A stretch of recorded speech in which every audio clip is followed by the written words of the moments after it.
Hola, bueno, continuamos con la unidad 10. Decíamos que íbamos a ver dos grupos de análisis multivariados.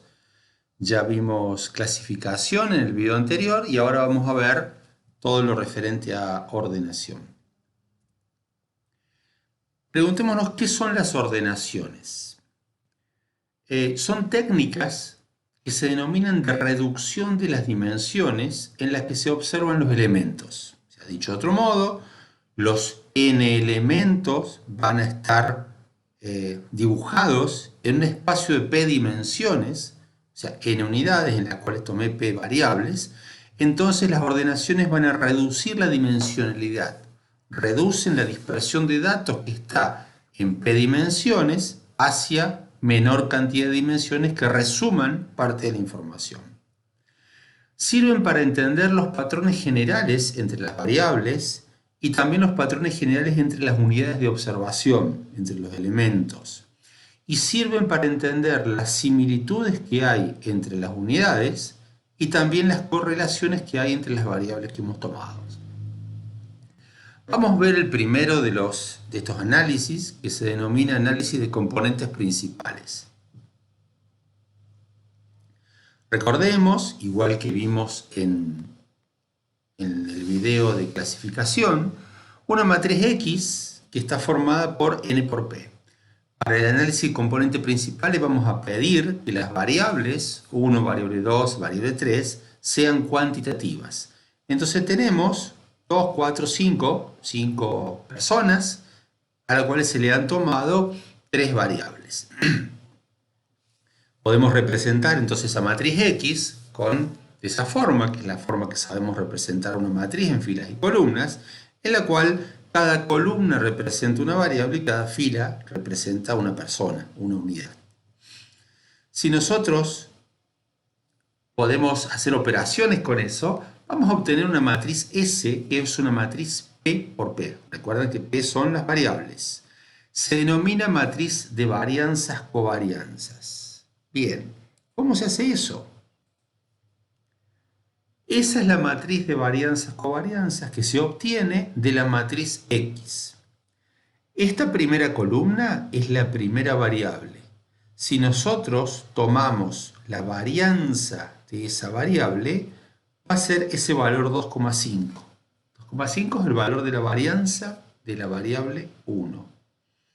Si tomamos la variable 2 y calculamos la covarianza que hay entre ambas variables, vamos a obtener este valor 3,5. 6,5 corresponde a la varianza de la variable 2, 5,5 corresponde a la varianza de la variable 3.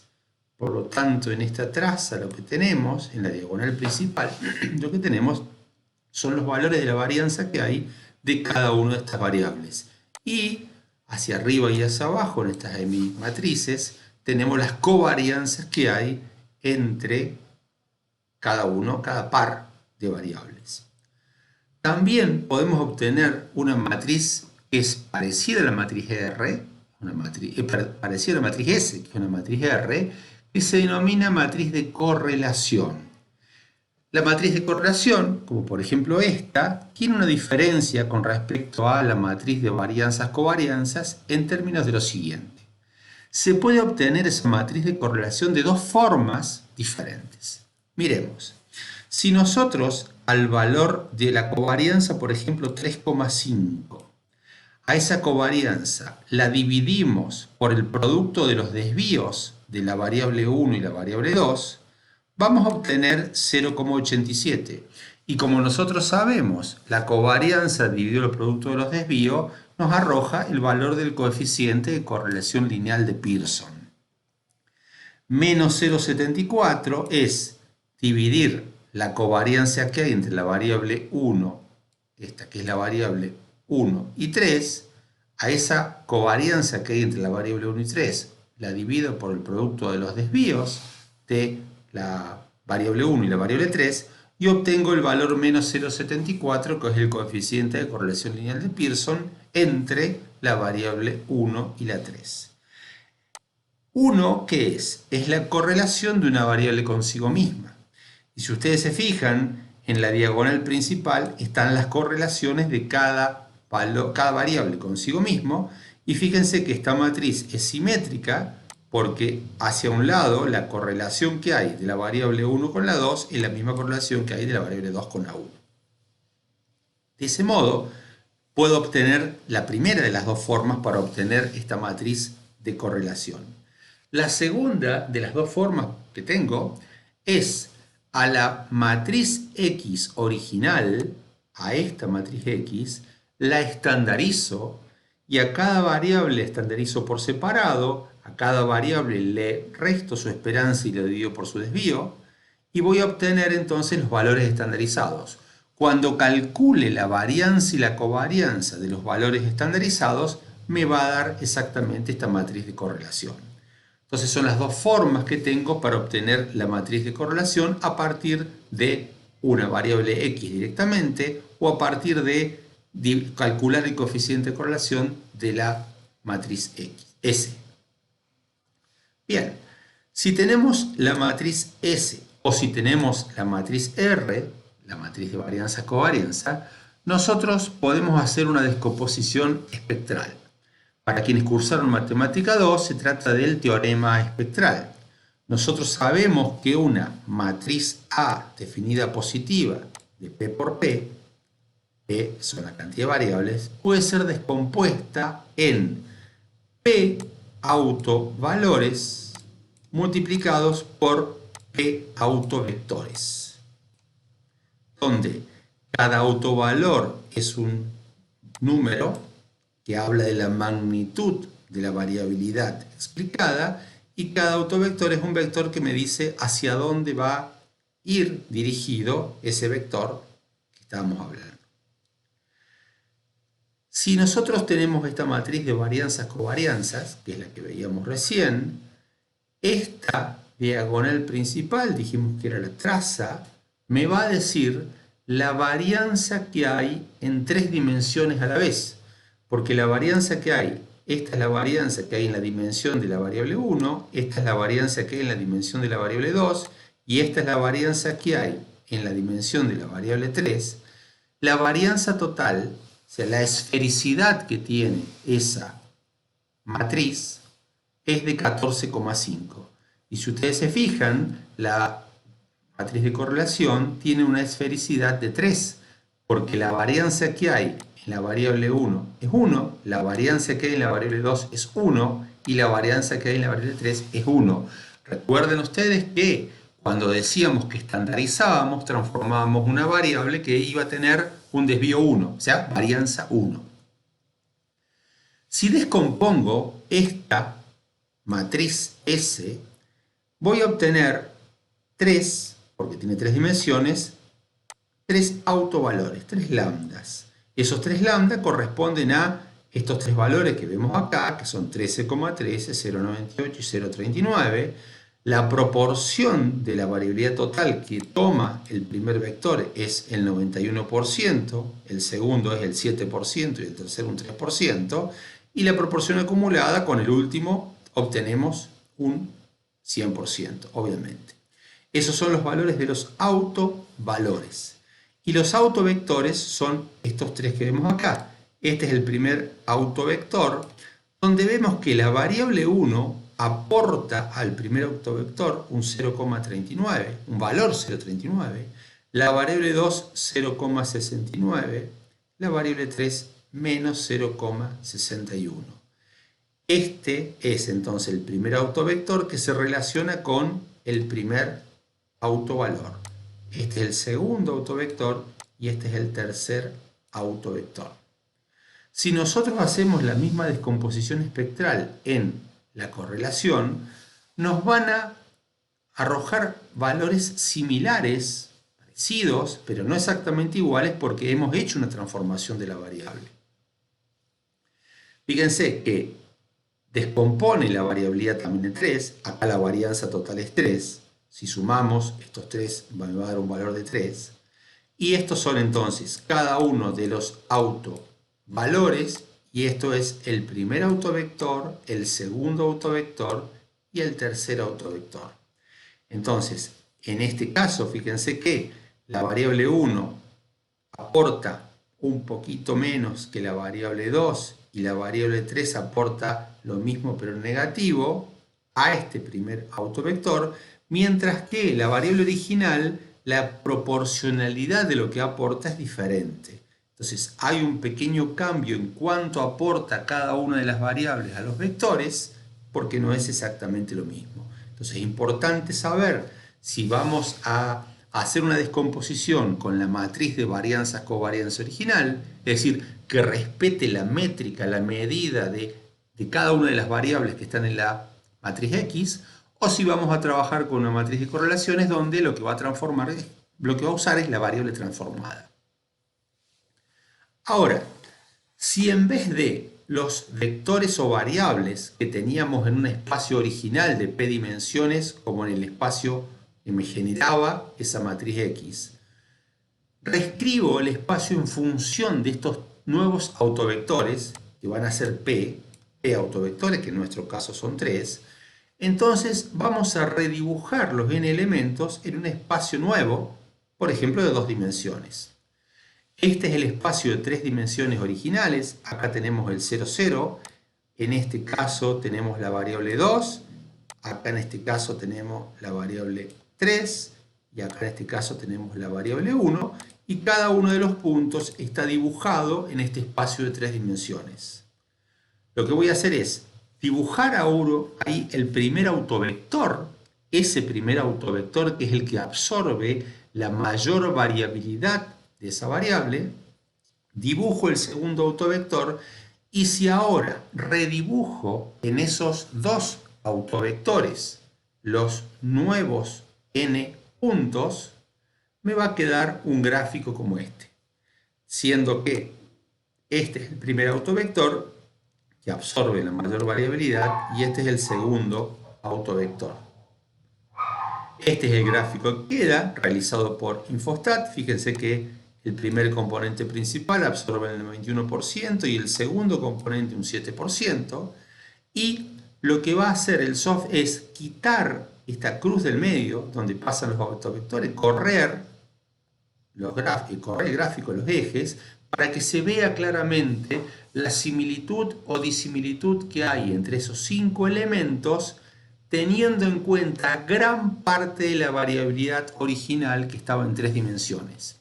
Fíjense que lo que hicimos resulta sencillo, porque originalmente teníamos una matriz con 3 dimensiones y la llevamos a 2, pero ¿qué pasaría si a todos esos estudiantes les hubiésemos medido 20 variables? Si la cantidad de dimensiones originales fueran 20, sería imposible para una persona poder observar la similitud o disimilitud entre esas 5 personas en 20 dimensiones a la vez. Cuando reducimos esas 20 dimensiones a 2, estas 2 dimensiones toman gran parte de la variabilidad de esas 20 dimensiones que estaban desparramados. Entonces se pueden observar similitudes o disimilitudes entre los elementos. Por ejemplo, si esos son Juan, María, Etelvina, Mariel y Pedro, yo observo que, de alguna forma, Juan y María están cercanos, Etelvina estaría en una especie de término medio y Mariel y Pedro están cercanos entre sí también en el otro extremo de María y Juan. Recuerden que este es el primer eje y Mariela y Pedro están tirados hacia la derecha del eje y María y Juan están tirados hacia la izquierda. Como que en el primer eje de mayor variabilidad son disímiles María y Juan contra Mariela y Pedro.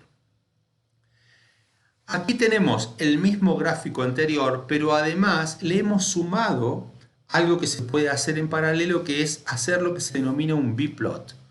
Un biplot es un doble gráfico donde en el mismo gráfico tenemos con vectores marcados cómo es el efecto que tienen cada una de las variables. Los ejes, o sea, los ángulos que forman las variables entre sí, implica que si los ángulos están cerrados, esas variables están correlacionadas altamente y de manera positiva, y si los ángulos están abiertos, esas variables están correlacionadas de manera negativa. Ahora, cuando hay 90 grados entre ambas variables, no hay correlación entre esas variables. Eso es una manera de observar las correlaciones simultáneas que hay entre todas las variables, además de observar, como ya vimos, las similitudes que había entre los n puntos. A su vez, si una variable va hacia el lado que va uno de los puntos, de alguna forma este punto que está acá está asociado a la variable que está siendo graficada. Entonces vemos tres cosas a la vez aquí.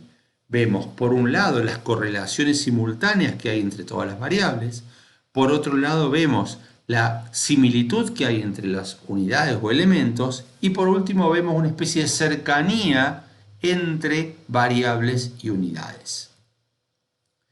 Vamos a repetir las definiciones y dijimos que eran técnicas de reducción de las dimensiones en las que se observan los elementos. Dijimos que servían para entender patrones generales entre las variables y patrones generales entre las unidades de observación. Y dijimos que servían para entender similitudes entre las unidades y para entender las correlaciones que hay entre las variables. Lo que acabamos de ver entonces es un análisis de componentes principales. Esa era la matriz de varianzas-covarianzas que utilizamos, una matriz donde en la diagonal principal tenemos a las varianzas de cada una de las variables, y fijémonos que esta era la fórmula que nosotros sabemos de varianza muestral.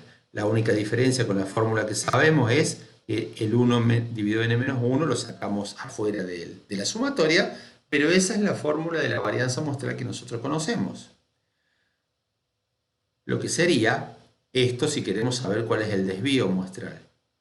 Ahora miremos la fórmula que vimos anteriormente como distancia euclídea. Esta es la fórmula de distancia euclídea, donde veíamos la distancia que había entre cada pares de valores tomados sobre la misma variable.